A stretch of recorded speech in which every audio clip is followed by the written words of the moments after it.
Hi friends, ಎಲ್ರಿಗೂ ನಮಸ್ತೆ. Welcome back to Deepika lifestyle and blogs. ಎಲ್ಲರೂ ಹೇಗಿದ್ದೀರಾ? ನಾನು ಚೆನ್ನಾಗಿದ್ದೀನಿ. ಐ ಹೋಪ್ ನೀವೆಲ್ಲರೂ ಚೆನ್ನಾಗಿದ್ದೀರಾ ಅಂತ ಅಂದ್ಕೊಂಡಿದ್ದೀನಿ. ಪ್ಲೀಸ್ ಫ್ರೆಂಡ್ಸ್, ಈ ವಿಡಿಯೋನ ಫಸ್ಟಿಂದ ಕೊನೆವರೆಗೂ ಸ್ಕಿಪ್ ಮಾಡಿದೆ ನೋಡಿ. ನಿಮ್ಗೆ ಇಷ್ಟ ಆದರೆ ಲೈಕ್ ಮಾಡಿ, ಶೇರ್ ಮಾಡಿ. ಹೊಸದಾಗಿ ನೋಡ್ತಾ ಇರೋರು ನಮ್ಮ ಚಾನಲ್ಗೆ ಸಬ್ಸ್ಕ್ರೈಬ್ ಮಾಡ್ಕೊಳ್ಳಿ. ಪಕ್ಕದಲ್ಲಿರೋ ಬೆಲ್ ಐಕನ್ ಕ್ಲಿಕ್ ಮಾಡಿ. ನಾನು ಹಾಕೋ ಪ್ರತಿಯೊಂದು ವಿಡಿಯೋ ನೋಟಿಫಿಕೇಷನ್ಗೆ ಬರುತ್ತೆ, ತಕ್ಷಣ ನೋಡ್ಬೋದು. ಹಾಗೆ ವಿಡಿಯೋ ಇಷ್ಟ ಆದರೆ ಓಂ ಶನೇಶ್ವರಾಯ ನಮಃ ಅಂತ ಒಂದು ಕಮೆಂಟ್ ಕೊಡೋದನ್ನು ಖಂಡಿತ ಮರಿಬೇಡಿ. ನಾನಿವಾಗ ತಿಳಿಸ್ಕೊಡ್ತೀನಿ ಮಕರ ರಾಶಿ ಬಗ್ಗೆ. ಬನ್ನಿ ಈ ವಿಡಿಯೋನ ಪೂರ್ತಿಯಾಗಿ ಸ್ಕಿಪ್ ಮಾಡದೆ ನೋಡಿ. ಹಾಗೆ ಮಕರ ರಾಶಿಯ ಸ್ನೇಹಿತರಿಗೂ ಕೂಡ ಶೇರ್ ಮಾಡೋದನ್ನು ಖಂಡಿತ ಮರಿಬೇಡಿ ಸ್ನೇಹಿತರೆ. ಬನ್ನಿ ಇವಾಗ ವಿಡಿಯೋನ ಸ್ಟಾರ್ಟ್ ಮಾಡೋಣ. ಮತ್ತೊಮ್ಮೆ ಮಕರ ರಾಶಿಯವರಿಗೆ ನಮ್ಮ ಚಾನಲ್ಗೆ ಸ್ವಾಗತ ಸ್ನೇಹಿತರೆ. ಮಕರ ರಾಶಿಯವರೇ, ಇಬ್ಬರು ವ್ಯಕ್ತಿಗಳು ನಿಮ್ಮ ಸಾವಿನ ಜಾಲವನ್ನು ಹೆಣೆಯುತ್ತಿದ್ದಾರೆ. ಇಂದು ನಾನು ನಿಮಗೆ ಜೀವನದ ಅತ್ಯಂತ ದೊಡ್ಡ ಎಚ್ಚರಿಕೆಯಾಗಿರುವ ಒಂದು ವಿಷಯವನ್ನು ಹೇಳಲು ಬಂದಿದ್ದೇನೆ. ನಿಮ್ಮ ಸುತ್ತಮುತ್ತಲೇ ಇಬ್ಬರು ವ್ಯಕ್ತಿಗಳು ಇದ್ದಾರೆ. ಅವರು ರಹಸ್ಯವಾಗಿ ನಿಮಗೆ ಒಂದು ದೊಡ್ಡ ಮತ್ತು ಅಪಾಯಕಾರಿ ಜಾಲವನ್ನು ಎಣೆಯುತ್ತಿದ್ದಾರೆ. ಈ ಜಾಲವು ನಿಮ್ಮ ಸಂತೋಷವನ್ನು, ನಿಮ್ಮ ಹಣವನ್ನು, ನಿಮ್ಮ ಕುಟುಂಬವನ್ನು, ನಿಮ್ಮ ಮುಂಬರುವ ಪ್ರಗತಿಯನ್ನು ಎಲ್ಲವನ್ನು ನುಂಗಿಬಿಡಲಿದೆ. ನಾನು ನಿಮ್ಮನ್ನು ಹೆದರಿಸಲು ಬಂದಿಲ್ಲ, ನಿಮ್ಮನ್ನು ಜಾಗೃತಗೊಳಿಸಲು ಬಂದಿದ್ದೇನೆ ಸ್ನೇಹಿತರೆ. ಏಕೆಂದರೆ ಜುಲೈ 20ರಿಂದ 30ರವರೆಗೆ ಈ ದಿನಗಳು ನಿಮ್ಮ ಜೀವನದಲ್ಲಿ ಒಂದು ತಿರುವನ್ನು ತರುತ್ತದೆ. ಇಲ್ಲಿ ಒಂದು ವೇಳೆ ನೀವು ಜಾಗರೂಕರಾಗದಿದ್ದರೆ ಈ ಜಾಲವು ಇನ್ನೂ ಬಲಗೊಳ್ಳುತ್ತದೆ. ಆದರೆ ಒಂದು ವೇಳೆ ನೀವು ಅರ್ಥ ಮಾಡಿಕೊಂಡು ಸರಿಯಾದ ಹೆಜ್ಜೆಯನ್ನು ಇಟ್ಟರೆ ಅದೇ ಜಾಲದಲ್ಲಿ ಆ ಜನರು ತಮ್ಮದೇ ಕಾಲುಗಳಿಂದ ಸಿಕ್ಕಿ ಬೀಳಬಹುದು. ಈ ಸಮಯದಲ್ಲಿ ಶನಿದೇವನು ಜುಲೈ 27ರಂದು ತಮ್ಮ ವಕ್ರ ಚಲನೆಯನ್ನು ಪ್ರಾರಂಭಿಸಲಿದ್ದಾರೆ. ಶನಿಯು ವಕ್ರವಾಗಿದ್ದಾಗ ಹಿಂದೆ ಮಾಡಲಾದ ಯಾವುದೇ ತಪ್ಪು ಕೆಲಸದ ಪ್ರಭಾವವು ಅದನ್ನು ಮಾಡಿದವರ ಮೇಲೆ ಬೀಳಲು ಪ್ರಾರಂಭಿಸುತ್ತದೆ. ಇದರೊಂದಿಗೆ ಗುರುಗ್ರಹವು ಸೂರ್ಯನಿಗೆ ಅತ್ಯಂತ ಹತ್ತಿರ ಬರುವ ಕಾರಣದಿಂದ ತನ್ನ ಪೂರ್ಣ ಶಕ್ತಿಯನ್ನು ಸ್ವಲ್ಪ ಮರೆಮಾಡುತ್ತದೆ. ಇಂಥ ಪರಿಸ್ಥಿತಿಯಲ್ಲಿ ನಕಾರಾತ್ಮಕ ಶಕ್ತಿಗಳು ಹೆಚ್ಚು ಸಕ್ರಿಯವಾಗುತ್ತದೆ. ಇದೇ ಕಾರಣಕ್ಕೆ ನಿಮ್ಮ ವಿರುದ್ಧ ಎಣೆಯಲಾಗುತ್ತಿರುವ ಸಂಚು ಈ ದಿನಗಳಲ್ಲಿ ವೇಗವಾಗಿ ಮುಂದೆ ಸಾಗುತ್ತಿದೆ. ಆ ಇಬ್ಬರು ವ್ಯಕ್ತಿಗಳು ನಿಮ್ಮ ಅತ್ಯಂತ ಆಪ್ತ ವಲಯದಲ್ಲಿ ಕುಳಿತಿದ್ದಾರೆ. ಒಬ್ಬನು ನಿಮ್ಮೊಂದಿಗೆ ನಗುತ್ತಾ ಮಾತನಾಡುತ್ತಾನೆ, ನಿಮ್ಮೊಂದಿಗೆ ಊಟ ಮಾಡುತ್ತಾನೆ, ನಿಮ್ಮ ಪ್ರತಿಯೊಂದು ಸಣ್ಣ ಮತ್ತು ದೊಡ್ಡ ವಿಷಯವನ್ನು ತಿಳಿದುಕೊಂಡಿದ್ದಾನೆ. ಆದರೆ ಒಳಗಿನಿಂದ ನಿಮ್ಮ ಪ್ರತಿಯೊಂದು ಪ್ರಗತಿಯನ್ನು ಕಂಡು ಹೊಟ್ಟೆ ಉರಿ ಪಡುತ್ತಾನೆ. ನೀವು ಸ್ವಲ್ಪ ಮುಂದೆ ಸಾಗಿದರೆ ಅವನಿಗೆ ರಾತ್ರಿ ನಿದ್ದೆ ಬರುವುದಿಲ್ಲ. ಎರಡನೇ ವ್ಯಕ್ತಿ ನಿಮ್ಮೊಂದಿಗೆ ತುಂಬ ಪ್ರೀತಿಯಿಂದ ಮಾತನಾಡುತ್ತಾನೆ, ನಿಮ್ಮ ಪ್ರತಿಯೊಂದು ದುಃಖದಲ್ಲಿ ಜೊತೆಯಾಗಿ ಇರುವುದಾಗಿ ಭರವಸೆ ನೀಡುತ್ತಾನೆ, ನಿಮ್ಮನ್ನು ಭಾವನಾತ್ಮಕವಾಗಿ ತನ್ನ ಜಾಲದಲ್ಲಿ ಬಂಧಿಸಿ ಬಿಡುತ್ತಾನೆ. ಆದರೆ ಬೆನ್ನ ಹಿಂದೆ ಅವನೇ ನಿಮ್ಮ ಹೆಸರಿನಲ್ಲಿ ತಾಂತ್ರಿಕ ಕ್ರಿಯೆಗಳನ್ನು ಮಾಡಿಸುತ್ತಿದ್ದಾನೆ. ಇದರಿಂದ ನಿಮ್ಮ ಕೈಗೆ ಬಂದ ಹಣವು ವಾಪಸ್ ಹೊರಟು ಹೋಗಲಿ ಮತ್ತು ನಿಮ್ಮ ಮನಸ್ಸಿನಲ್ಲಿ ಯಾವಾಗಲೂ ಗೊಂದಲ ಉಳಿದುಕೊಳ್ಳಲಿ. ಈ ಇಬ್ಬರು ಸೇರಿ ನಿಮ್ಮ ಜೀವನದಲ್ಲಿ ಎಷ್ಟು ಅಪಶಕುನ, ಎಷ್ಟು ಜಗಳಗಳು, ಎಷ್ಟು ಅಡೆತಡೆಗಳನ್ನು ಉಂಟು ಮಾಡುತ್ತಿದ್ದಾರೆಂದರೆ ನನ್ನ ಹಣೆಬರಹವೇ ಕೆಟ್ಟದಾಗಿದೆ ಎಂದು ನೀವು ಯೋಚಿಸುತ್ತೀರಿ. ಆದರೆ ಸತ್ಯವೇನೆಂದರೆ ತಪ್ಪು ನಿಮ್ಮ ಹಣೆಬರಹದ್ದಲ್ಲ. ನಿಮ್ಮ ಈ ಇಬ್ಬರು ಅಡಗಿರುವ ಶತ್ರುಗಳು ಕೆಟ್ಟವರಾಗಿದ್ದಾರೆ. ಅವರು ನಿಮ್ಮ ಮನೆಯ ಬಾಗಿಲಲ್ಲಿ ರಾತ್ರಿ ಕತ್ತಲಲ್ಲಿ ರಹಸ್ಯವಾಗಿ ಕೆಲವು ತಾಂತ್ರಿಕ ಕ್ರಿಯೆಗಳನ್ನು ಮಾಡಿ ಹೋಗುತ್ತಾರೆ. ನಿಮ್ಮ ಭಾವಚಿತ್ರದ ಮೇಲೆ, ಅಂದರೆ ಫೋಟೋದ ಮೇಲೆ ಬಂಧನವನ್ನು ಹೇರುತ್ತಾರೆ. ನಿಮ್ಮ ಹೆಸರಿನಲ್ಲಿ ಗೊಂಬೆಗಳನ್ನು ಮಾಡಿ ಅದರ ಮೇಲೆ ಪ್ರಭಾವ ಬೀರುತ್ತಾರೆ. ನಿಮ್ಮ ಕಷ್ಟದ ಫಲ ನಿಮಗೆ ಸಿಗಬಾರದು ಎಂಬುದು ಅವರ ಉದ್ದೇಶವಾಗಿರುತ್ತದೆ. ಎದುರಿನಿಂದ ಅವರು ನಿಮ್ಮೊಂದಿಗೆ ಎಷ್ಟು ಸಿಹಿಯಾಗಿ ಮಾತನಾಡುತ್ತಾರೆ ಮತ್ತು ಎಷ್ಟು ಕೃತಕ ನಗುವನ್ನು ತೋರಿಸುತ್ತಾರೆ ಎಂದರೆ ನಿಮಗೆ ಎಂದಿಗೂ ಅನುಮಾನ ಪಡಲು ಸಾಧ್ಯವಾಗುವುದಿಲ್ಲ. ಅವರು ನಿಮ್ಮ ಒಳ್ಳೆಯತನವನ್ನು ನಿಮ್ಮ ದೌರ್ಬಲ್ಯ ಎಂದು ತಿಳಿದುಕೊಂಡಿದ್ದಾರೆ. ಈಗ ನೀವು ಯೋಚಿಸುತ್ತಿರಬಹುದು, ಅಷ್ಟಕ್ಕೂ ಆ ಇಬ್ಬರು ಯಾರು? ಅವರ ನಿಜವಾದ ಗುರುತು ಏನು? ಸ್ನೇಹಿತರೆ, ಅವರ ಗುರುತು ಅವರ ನಡವಳಿಕೆಯಿಂದ ತಿಳಿಯುತ್ತದೆ. ಮೊದಲನೇ ವ್ಯಕ್ತಿ ನಿಮ್ಮಂತೆ ಕಾಣುವವನು, ನಿಮ್ಮ ಆಲೋಚನೆಗೆ ಹೊಂದುವಂತೆ ಮಾತುಗಳನ್ನೇ ಆಡುತ್ತಾನೆ. ಆದರೆ ನೀವು ಯಶಸ್ವಿಯಾದಾಗ ಅವನ ಕಣ್ಣುಗಳು ಕೆಂಪಾಗುತ್ತವೆ. ಅವನು ನಿಮ್ಮ ಜನಪ್ರಿಯತೆ ಮತ್ತು ನಿಮ್ಮ ಹಣ ಮತ್ತು ನಿಮ್ಮ ಕುಟುಂಬದ ಶಾಂತಿಯನ್ನು ಕಂಡು ಹೊಟ್ಟೆ ಉರಿಯುತ್ತಾನೆ. ಎರಡನೇ ವ್ಯಕ್ತಿ ನಿಮ್ಮ ಮನಸ್ಸಿಗೆ ಹತ್ತಿರವಾದವನಂತೆ ನಟಿಸುತ್ತಾನೆ. ಅವನು ನಿಮ್ಮನ್ನು ಪದೇ ಪದೇ ಭಾವನಾತ್ಮಕ ಜಾಲದಲ್ಲಿ ಸಿಲುಕಿಸುತ್ತಾನೆ, ನಿಮಗೆ ಅಂತಹ ಸಲಹೆಗಳನ್ನು ನೀಡುತ್ತಾನೆ. ಅದರಿಂದ ನಿಮಗೆ ನಷ್ಟವೇ ಆಗುತ್ತದೆ. ಈ ಇಬ್ಬರು ನಿಮ್ಮ ಜೀವನದ ರಹಸ್ಯಗಳನ್ನು ತಿಳಿದುಕೊಂಡಿದ್ದಾರೆ ಮತ್ತು ಅದೇ ಮಾಹಿತಿಯನ್ನು ನಿಮ್ಮ ವಿರುದ್ಧವೇ ಬಳಸುತ್ತಿದ್ದಾರೆ. ಜುಲೈ ತಿಂಗಳ ಈ ದಿನಗಳಲ್ಲಿ ಶನಿಯು ವಕ್ರಿಯಾಗಲಿರುವಾಗ ಈ ಇಬ್ಬರು ಇನ್ನೂ ಹೆಚ್ಚು ಸಕ್ರಿಯರಾಗಿದ್ದಾರೆ. ಏಕೆಂದರೆ ಈಗ ತಮ್ಮ ಜಾಲವು ಇನ್ನಷ್ಟು ಬಲಗೊಳ್ಳುತ್ತಿದೆ ಎಂದು ಅವರಿಗೆ ಅನಿಸುತ್ತಿದೆ. ಸ್ನೇಹಿತರೆ, ಈಗ ನಾನು ನಿಮಗೆ ಕೆಲವು ಸೂಚನೆಗಳನ್ನು ಹೇಳುತ್ತಿದ್ದೇನೆ. ಅವುಗಳಿಂದ ಈ ಜಾಲವು ನಿಮ್ಮ ಜೀವನದ ಮೇಲೆ ಪರಿಣಾಮ ಬೀರದಂತೆ ಅಥವಾ ಇಲ್ಲವೇ ಎಂಬುದನ್ನು ಅರ್ಥ ಮಾಡಿಕೊಳ್ಳುವಂತೆ ಮೊದಲನೇ ಸೂಚನೆ, ನೀವು ಯಾವುದೇ ಹೊಸ ಕೆಲಸವನ್ನು ಪ್ರಾರಂಭಿಸಿದಾಗ ಅಥವಾ ಯಾವುದೇ ಹೊಸ ಯೋಜನೆಯನ್ನು ರೂಪಿಸಿದಾಗ ಆರಂಭದಲ್ಲಿ ಎಲ್ಲವೂ ಸರಿಯಾಗಿರುತ್ತದೆ ಎಂದು ಅನಿಸುತ್ತದೆ. ಗ್ರಾಹಕರು ಬರುತ್ತಾರೆ, ಹಣ ಬರಲು ಪ್ರಾರಂಭವಾಗುತ್ತದೆ, ಜನರು ಪ್ರಶಂಸಿಸುತ್ತಾರೆ. ಆದರೆ ಇದ್ದಕ್ಕಿದ್ದಂತೆ ಮಧ್ಯದಲ್ಲಿ ಯಾವಾಗ ಎಲ್ಲವೂ ಕೆಡಲು ಪ್ರಾರಂಭಿಸುತ್ತದೆಯೋ, ಯಾವುದಾದರೂ ದೂರು ಬರುತ್ತದೆಯೋ, ಗೌರವಕ್ಕೆ ಧಕ್ಕೆ ಉಂಟಾಗುತ್ತದೆಯೋ, ಯಾವುದೇ ಪಾಲುದಾರ ಹಿಂದೆ ಸರಿಯುತ್ತಾನೋ ಅಥವಾ ಹಣ ಸಿಲುಕಿಸಿಕೊಳ್ಳುತ್ತದೆ, ಆಗ ಇದು ಕೇವಲ ಕಾಕತಾಳೀಯವಲ್ಲ, ಇದು ಆ ಅದೃಶ್ಯ ಬಂಧನದ ಪ್ರಭಾವವಾಗಿದೆ. ಅದನ್ನು ಈ ಇಬ್ಬರು ವ್ಯಕ್ತಿಗಳು ನಿಮ್ಮ ಮೇಲೆ ಹೇರಿದ್ದಾರೆ. ಜುಲೈ 20ರಿಂದ 31ರ ನಡುವೆ ಈ ಪ್ರಭಾವವು ಇನ್ನೂ ತೀವ್ರವಾಗಬಹುದು, ಏಕೆಂದರೆ ಗುರುವಿನ ಶಕ್ತಿಯು ಸ್ವಲ್ಪ ಮರೆಯಾಗಿದೆ. ಎರಡನೇ ಸೂಚನೆ, ನಿಮ್ಮ ಮನೆಯಲ್ಲಿ ಯಾವುದೇ ವಿಶೇಷ ಕಾರಣವಿಲ್ಲದೆ ಜಗಳಗಳು ಮತ್ತು ಕಲಹಗಳು ಉಂಟಾಗುತ್ತಿರುತ್ತದೆ. ಸಣ್ಣ ಪುಟ್ಟ ವಿಷಯಗಳಿಗೂ ಕುಟುಂಬದ ಸದಸ್ಯರು ಪರಸ್ಪರ ಗೊಂದಲಕ್ಕೊಳಗಾಗುತ್ತಾರೆ. ಬೆಳಗ್ಗೆ ಶಾಂತಿಯಿಂದ ಹೇಳುತ್ತಾರೆ ಮತ್ತು ಸಂಜೆಯ ವೇಳೆಗೆ ಮನೆಯ ವಾತಾವರಣ ಕೆಟ್ಟು ಹೋಗುತ್ತದೆ. ಇದು ಈ ತಾಂತ್ರಿಕ ಬಂಧನದ ಅತಿದೊಡ್ಡ ಪ್ರಭಾವವಾಗಿದೆ. ಮೂರನೇ ಸೂಚನೆ, ನಿಮಗೆ ರಾತ್ರಿ ನಿದ್ದೆ ಬರುವುದಿಲ್ಲ.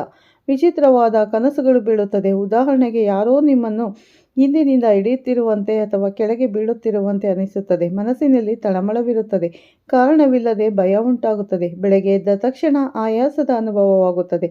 ಇವೆಲ್ಲವೂ ಆ ನಕಾರಾತ್ಮಕ ಶಕ್ತಿಯ ಸಂಕೇತಗಳಾಗಿದೆ ಸ್ನೇಹಿತರೆ. ಇದನ್ನು ಈ ಇಬ್ಬರು ಜನರು ನಿಮ್ಮ ಸುತ್ತಮುತ್ತ ಹರಡಿದ್ದಾರೆ. ಈಗ ಅತ್ಯಂತ ಪ್ರಮುಖವಾದ ವಿಷಯವೇನೆಂದರೆ, ನಿಮ್ಮ ಸ್ವಭಾವವು ನೀವು ಯಾರು ಕೇಳದಿದ್ದರೂ ಇತರರಿಗಾಗಿ ಸಹಾಯಕ್ಕೆ ನಿಲ್ಲುವಂಥ ವ್ಯಕ್ತಿಯಾಗಿದ್ದೀರಿ. ಯಾವುದೇ ಸ್ನೇಹಿತ ತೊಂದರೆಯಲ್ಲಿದ್ದರೆ ನೀವು ಇಡೀ ರಾತ್ರಿ ಅವನ ಮಾತುಗಳನ್ನು ಕೇಳುತ್ತೀರಿ. ಯಾವುದೇ ಸಂಬಂಧಿಕರು ಹಣ ಕೇಳಿದರೆ ನೀವು ನಿಮ್ಮ ಅಗತ್ಯಕ್ಕಿಂತಲೂ ಹೆಚ್ಚು ಹಣವನ್ನು ನೀಡುತ್ತೀರಿ. ಕುಟುಂಬಕ್ಕಾಗಿ ನೀವು ಸಂತೋಷ, ನಿಮ್ಮ ಸಮಯ ಮತ್ತು ನಿಮ್ಮ ನಿದ್ದೆ ಎಲ್ಲವನ್ನು ತ್ಯಾಗ ಮಾಡುತ್ತೀರಿ. ಆದರೆ ನಿಮಗೆ ಸ್ವತಃ ಯಾವುದೇ ವಿಷಯದ ಅಗತ್ಯವಿದ್ದಾಗ, ನೀವು ತೃಪ್ತಿಗೆಟ್ಟಾಗ, ನೀವು ಏಕಾಂಗಿಯಾದಾಗ ನಿಮ್ಮ ಸುತ್ತ ಯಾರೂ ಇರುವುದಿಲ್ಲ. ನೀವು ಒಳಗೊಳಗೆ ನೊಂದರೂ ಹೊರಗಿನಿಂದ ಒಬ್ಬ ಬಲಿಷ್ಠ ವ್ಯಕ್ತಿಯಂತೆ ಕಲ್ಲಿನಂತೆ ನಿಂತಿರುತ್ತೀರಿ. ಜನರು ನಿಮ್ಮ ಈ ಮೌನ ಮತ್ತು ಧೈರ್ಯವನ್ನು ತಪ್ಪಾಗಿ ಅರ್ಥೈಸಿಕೊಳ್ಳುತ್ತಾರೆ. ನೀವು ಏನನ್ನು ಬೇಕಾದರೂ ಸಹಿಸಿಕೊಳ್ಳುತ್ತೀರಿ ಎಂದು ಅವರು ಭಾವಿಸುತ್ತಾರೆ. ಇದೇ ಕಾರಣಕ್ಕೆ ಆ ಇಬ್ಬರು ವ್ಯಕ್ತಿಗಳು ನಿಮ್ಮನ್ನು ತಮ್ಮ ಅತ್ಯಂತ ಸುಲಭದ ಶಿಕಾರಿ ಎಂದರೆ ಬಲಿಪಶು ಎಂದು ಭಾವಿಸಿದ್ದಾರೆ. ನೀವು ಇತರರ ಉದ್ದೇಶದ ಮೇಲೆ ಎಂದಿಗೂ ಸಂಶಯ ಪಡುವುದಿಲ್ಲ. ಸ್ನೇಹಿತರಾಗಲಿ, ಸಂಬಂಧಿಕರಾಗಲಿ ಅಥವಾ ಜೀವನ ಸಂಗಾತಿಯಾಗಿರಲಿ, ನೀವು ಎಲ್ಲರನ್ನು ಸಮಾನವಾಗಿ ಸತ್ಯವೆಂದು ನಂಬುತ್ತೀರಿ. ಆದರೆ ಹೆಚ್ಚಿನ ಜನರು ನಿಮ್ಮ ಇದೇ ಒಳ್ಳೆತನವನ್ನು ನಿಮ್ಮ ಅತಿ ದೊಡ್ಡ ದೌರ್ಬಲ್ಯ ಎಂದು ತಿಳಿದುಕೊಂಡಿದ್ದಾರೆ ಸ್ನೇಹಿತರೆ.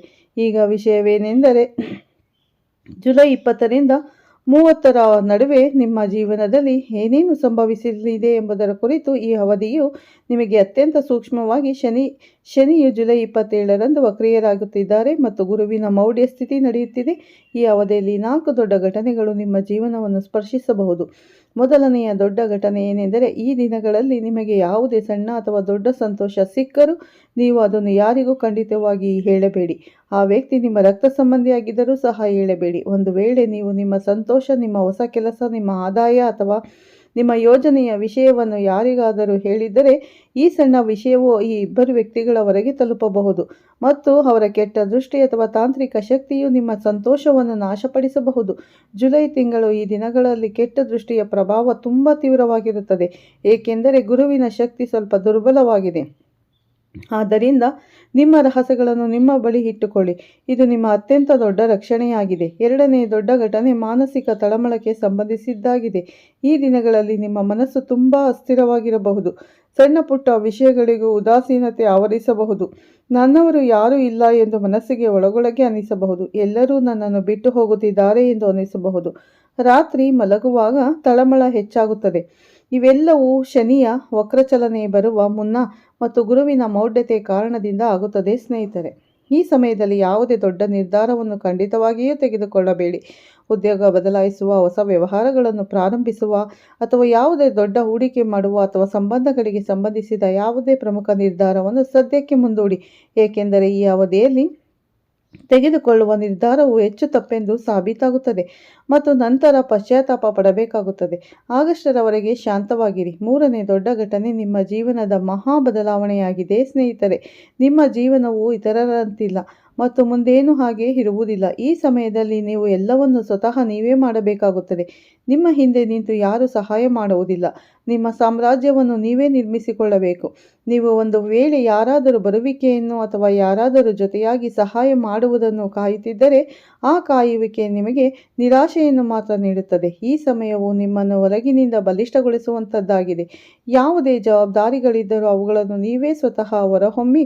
ವಿಶೇಷವಾಗಿ ಜುಲೈ ತಿಂಗಳ ಕೊನೆ ದಿನಗಳಲ್ಲಿ ಶನಿಯು ವಕ್ರಿಯನಾದಾಗ ನೀವು ಇತರರ ಮೇಲೆ ಅವಲಂಬಿತರಾಗುವುದು ಮೂರ್ಖತನ ಎಂಬ ಸಂದೇಶವನ್ನು ಇನ್ನಷ್ಟು ಸ್ಪಷ್ಟವಾಗಿಸುತ್ತದೆ. 4ನೇ ಮತ್ತು ಅತ್ಯಂತ ದೊಡ್ಡ ಘಟನೆ ಏನೆಂದರೆ ಈ ಸಂತೋಷವು ನಿಮಗೆ ಸಿಗಲಿದೆ. ಅದಕ್ಕಾಗಿ ನೀವು ವರ್ಷಗಳಿಂದ ಕಾಯುತ್ತಿದ್ದೀರಿ. ಜುಲೈ ತಿಂಗಳ ಈ ದಿನಗಳಲ್ಲಿ ಒಂದು ವೇಳೆ ನೀವು ಜಾಗರೂಕರಾಗದಿದ್ದರೆ ಈ ಇಬ್ಬರು ವ್ಯಕ್ತಿಗಳಿಂದ ದೂರವಿರಲು ಮತ್ತು ಪರಿಹಾರಗಳನ್ನು ಮಾಡಿದರೆ ಆಗಸ್ಟ್ನಲ್ಲಿ ನಿಮಗೆ ಅಂತಹ ಸುಖ ಸಿಗುತ್ತದೆ. ಏಕೆಂದರೆ ದೀರ್ಘಕಾಲ ಹಸಿದಿದ್ದ ನಂತರ ಇದ್ದಕ್ಕಿದ್ದಂತೆ ವಿವಿಧ ಬಗೆಯ ಭೋಜನ ತಟ್ಟೆ ಕಣ್ಣು ಮುಂದೆ ಬಂದಂತೆ ಇಷ್ಟು ವರ್ಷಗಳ ಹಣದ ತೊಂದರೆ ಮತ್ತು ಕುಟುಂಬ ಸುಖದ ಕಳವಳ, ಜೀವನ ಸಂಗಾತಿಯ ನೆಮ್ಮದಿಯ ಕೊರತೆ ಇವೆಲ್ಲವೂ ನಿಧಾನವಾಗಿ ಕೊನೆಗೊಳ್ಳಲು ಪ್ರಾರಂಭಿಸುತ್ತದೆ. ಆಗಸ್ಟ್ನಲ್ಲಿ ಇದ್ದಕ್ಕಿದ್ದಂತೆ ಹಣದ ಹರಿವು ಹೆಚ್ಚಾಗುತ್ತದೆ. ಹೊಸ ದಾರಿಗಳು ತೆರೆದುಕೊಳ್ಳಬಹುದು. ಮನೆಯಲ್ಲಿ ಶಾಂತಿ ನೆಲೆಸಲಿದೆ. ಹಳೆಯ ಬಾಕಿ ಇದ್ದ ಕೆಲಸಗಳು ಪೂರ್ಣಗೊಳ್ಳಬಹುದು ಮತ್ತು ದೇವರು ಅಂತಿಮವಾಗಿ ನನ್ನ ಪ್ರಾರ್ಥನೆಯನ್ನು ಕೇಳಿದ್ದಾನೆಂದು ನಿಮಗೆ ಅನಿಸುತ್ತದೆ. ಆದರೆ ನೀವು ಈ ಇಬ್ಬರು ವ್ಯಕ್ತಿಗಳಿಂದ ತಕ್ಷಣವೇ ಅಂತರವನ್ನು ಕಾಯ್ದುಕೊಂಡರೆ ಮತ್ತು ಪರಿಹಾರಗಳನ್ನು ಪ್ರಾರಂಭಿಸಿದರೆ ಮಾತ್ರ ಇದು ಸಾಧ್ಯವಾಗುತ್ತದೆ. ಸ್ನೇಹಿತರೆ, ಈಗ ಮಹಾಪರಿಹಾರಗಳ ಬಗ್ಗೆ ಮಾತನಾಡೋಣ. ಅದು ಈಗ ಬಲೆಯನ್ನು ಕತ್ತರಿಸಿ ನಿಮ್ಮ ಜೀವನದಲ್ಲಿ ಹೊಸ ಬೆಳಕನ್ನು ತರುತ್ತದೆ. ಜುಲೈ 20ರಿಂದ 30ರ ನಡುವೆ ಮಾಡಿದ ಪರಿಹಾರಗಳು ಪ್ರಭಾವವು ಆಗಸ್ಟ್ ತಿಂಗಳಲ್ಲಿ ಬಹಳ ವೇಗವಾಗಿ ಗೋಚರಿಸುತ್ತದೆ. ಏಕೆಂದರೆ ಶನಿಯು ಹಿಮ್ಮುಖ ಚಲನೆಯಲ್ಲಿದ್ದಾಗ ನಕಾರಾತ್ಮಕ ಶಕ್ತಿಗಳು ದುರ್ಬಲಗೊಳ್ಳುತ್ತವೆ. ಮೊದಲ ಪರಿಹಾರವಾಗಿ ಮಂಗಳವಾರದಂದು ಹನುಮಾನ್ ದೇವಸ್ಥಾನಕ್ಕೆ ಭೇಟಿ ನೀಡಿ ಬೆಳಗ್ಗೆ ಸ್ನಾನ ಮಾಡಿದ ನಂತರ ಕೆಂಪು ಬಟ್ಟೆಗಳನ್ನು ಧರಿಸಿ ಹನುಮಾನ್ ದೇವರಿಗೆ ಕೆಂಪು ಹೂ, ಕೆಂಪು ಶ್ರೀಗಂಧ, ಬೂಂದಿ ಲಡ್ಡುಗಳನ್ನು ನೈವೇದ್ಯವಾಗಿ ಅರ್ಪಿಸಿ ನಂತರ ಏಕಾಂತದಲ್ಲಿ ಕುಳಿತು ಹನುಮಾನ್ ಚಾಲೀಸವನ್ನು 11 ಬಾರಿ ಪಠಿಸುವಾಗ ಮನಸ್ಸಿನಲ್ಲಿ ಹನುಮಾನ್ ದೇವರನ್ನು ಜ್ಞಾಪಿಸಿ ಅವರ ಶಕ್ತಿ, ಅವರ ನಿಷ್ಠೆ ಮತ್ತು ಅವರ ವಚನಗಳನ್ನು ನೆನಪಿಸಿಕೊಳ್ಳಿ.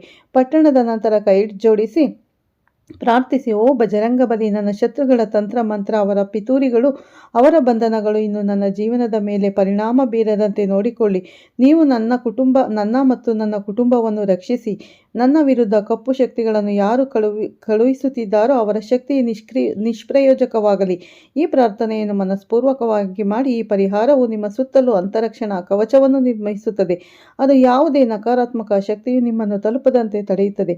ಜುಲೈ ತಿಂಗಳ ಮಂಗಳವಾರದಂದು ಇದನ್ನು ಮಾಡಿದರೆ ಆಗಸ್ಟ್ನಲ್ಲಿ ಇದರ ಪರಿಣಾಮವು ಇನ್ನಷ್ಟು ಸ್ಪಷ್ಟವಾಗಿ ಕಂಡುಬರುತ್ತದೆ. 2ನೇ ಪರಿಹಾರವೆಂದರೆ ಶುಕ್ರವಾರದಂದು ಮಹಾಲಕ್ಷ್ಮಿಯ ವಿಶೇಷ ಪೂಜೆ. ಬೆಳಗ್ಗೆ ಎದ್ದು ಮನೆಯನ್ನು ಚೆನ್ನಾಗಿ ಸ್ವಚ್ಛಗೊಳಿಸಿ ಮಹಾಲಕ್ಷ್ಮಿ ವಿಗ್ರಹದ ಮುಂದೆ ತುಪ್ಪದ ದೀಪವನ್ನು ಬೆಳಗಿಸಿ ಕಮಲದ ಹೂವು ಅಥವಾ ಗುಲಾಬಿ ಹೂವನ್ನು ಅರ್ಪಿಸಿ ಅಥವಾ ಬಾಲಾಜಿ ಮಹಾರಾಜರ ಹೆಸರನ್ನು ಅಂದರೆ ವೆಂಕಟರಮಣ ಸ್ವಾಮಿಯ ಜಪವನ್ನು ಮಾಡಿ. ಈ ದಿನಗಳಲ್ಲಿ ನಿಮ್ಮ ಹಣವನ್ನು ವ್ಯರ್ಥವಾಗಿ ಖರ್ಚು ಮಾಡಬೇಡಿ. ಜೂಜಾಟ, ಮದ್ಯಪಾನ ಅಥವಾ ಯಾವುದೇ ದುರಭ್ಯಾಸಗಳಿಂದ ಹಣವನ್ನು ವ್ಯಯಿಸಬೇಡಿ. ಏಕೆಂದರೆ ಹಣಕ್ಕೆ ಗೌರವ ಸಿಗದ ಕಡೆ ಲಕ್ಷ್ಮಿ ನೆಲೆಸುವುದಿಲ್ಲ. ಶುಕ್ರವಾರದಂದು ಈ ಪೂಜೆಯನ್ನು ಮಾಡುವುದರಿಂದ ನಿಮ್ಮ ಜೀವನದಲ್ಲಿ ಹಣದ ಸ್ಥಿರತೆಯು ಬಲವಾಗಿ ಬರಲು ಪ್ರಾರಂಭವಾಗುತ್ತದೆ ಮತ್ತು ಆಗಸ್ಟ್ನಲ್ಲಿ ಹಣದ ಹೊಸ ಮೂಲಗಳು ತೆರೆದುಕೊಳ್ಳುತ್ತದೆ. 3ನೇ ಪರಿಹಾರ ಶನಿವಾರದಂದು ಅಶ್ವತ್ಥ ಮರಕ್ಕೆ ಸೇವೆ ಸಲ್ಲಿಸುವುದು. ಶನಿವಾರದಂದು ಅಶ್ವತ್ಥ ಮರಕ್ಕೆ ನೀರನ್ನು ಅರ್ಪಿಸಿ 7 ಬಾರಿ ಪ್ರದಕ್ಷಿಣೆ ಹಾಕಿ ಮತ್ತು ಸಾಸಿವೆ ಎಣ್ಣೆಯ ದೀಪವನ್ನು ಮರದ ಕೆಳಗೆ ಬೆಳಗಿಸಿ. ಈ ಪರಿಹಾರವು ನಿಮ್ಮ ಜೀವನದ ಹಳೆಯ ತಾಂತ್ರಿಕ ಬಂಧನಗಳೆಲ್ಲವನ್ನು ಕತ್ತರಿಸುತ್ತದೆ. ಅದನ್ನು ಈ ಇಬ್ಬರು ವ್ಯಕ್ತಿಗಳು ಮಾಡಿಸಿದ್ದರೂ ಶನಿವಾರದಂದು ಮಾಡುವುದರಿಂದ ಶನಿ ಹಿಮ್ಮುಖ ಚಲನೆಯೊಂದಿಗೆ ಸೇರಿ ಪರಿಹಾರವು ಇನ್ನಷ್ಟು ಶಕ್ತಿಯುತವಾಗುತ್ತದೆ. ನಕಾರಾತ್ಮಕತೆ ಕ್ರಮೇಣವಾಗಿ ಹೋಗಲಾರಂಭಿಸುತ್ತದೆ ಮತ್ತು ಸಕಾರಾತ್ಮಕ ಶಕ್ತಿಯು ನಿಮ್ಮ ಮನೆಗೆ. ಈ ಸಣ್ಣ ಪರಿಹಾರಗಳನ್ನು ಮಾಡಿಕೊಳ್ಳಿ. ಖಂಡಿತ ನಿಮಗೆ ಈ ಜುಲೈ ತಿಂಗಳಲ್ಲಿ ನೀವು ಯಾರೇ ಕಪ್ಪು ಮಂತ್ರವನ್ನು ಪ್ರಯೋಗಿಸಿದರೂ ಅದು ನಿಮ್ಮ ಮೇಲೆ ಪ್ರಯೋಗವಾಗುವುದಿಲ್ಲ. ಮತ್ತು ಆಗಸ್ಟ್ನಲ್ಲಿ ಒಳ್ಳೆಯ ದಿನಗಳು ಪ್ರಾರಂಭವಾಗುತ್ತದೆ. ನಿಮ್ಮ ಕಷ್ಟಕ್ಕೆ ತಕ್ಕ ಪ್ರತಿಫಲ ಸಿಗುತ್ತದೆ ಆಗಸ್ಟ್ನಲ್ಲಿ ಸ್ನೇಹಿತರೆ ಅಂತ ಹೇಳ್ತಾ ವಿಡಿಯೋನ ಎಂಡ್ ಮಾಡ್ತಾ ಇದ್ದೀನಿ. ಮತ್ತೆ ಸಿಗ್ತೀನಿ ನಿಮಗೆ ಉತ್ತಮ ರಾಶಿ ಭವಿಷ್ಯದೊಂದಿಗೆ. ಸ್ನೇಹಿತರೆ, ಈ ವಿಡಿಯೋನ ಪೂರ್ತಿ ನೋಡಿ ಸ್ಕಿಪ್ ಮಾಡದೆ ಓಂ ಶನೇಶ್ವರ ಅಂತ ಕಮೆಂಟ್ ಮಾಡಿ. ಎಲ್ಲರಿಗೂ ಧನ್ಯವಾದಗಳು. ಪ್ರತಿಯೊಬ್ಬರಿಗೂ ಒಳ್ಳೇದು ಮಾಡಲಿ ಅಂತ ಕೇಳ್ಕೊತೀನಿ. ಧನ್ಯವಾದಗಳು.